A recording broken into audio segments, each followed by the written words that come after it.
Hey man, the Bible clearly gets stuff wrong about science. Oh yeah, like what? I'll give you an example. In Leviticus chapter 11, it talks about the animals that the Israelites were allowed to eat and the ones they weren't. Right. And it divides things up by saying any animal that has split hooves and chews the cud is clean to eat. But if it chews the cud and doesn't have a split hoof, then it's unclean. Correct. And it gives us the example of a camel which chews the cud and doesn't have split hooves. But then it mentions the hare. Because it chews the cud but does not have split hooves, it is unclean to you. Okay. But we know today in modern science that rabbits do not in fact chew the cud. Okay, great question. Simple answer. This was thousands of years ago. We don't have the same scientific classifications for animal types. Today, animals who chew the cud are classified as ruminants.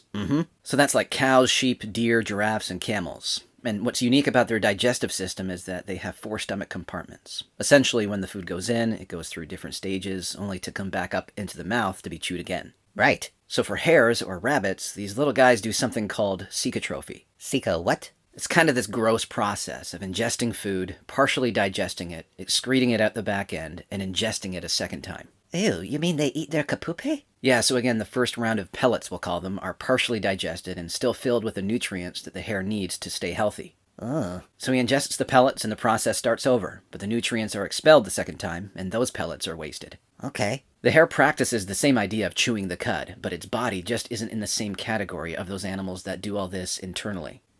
So yeah, I wouldn't exactly say the Bible got this wrong. It just has an outdated classification for an animal that performs the same biological task that made the other animals unclean according to their laws.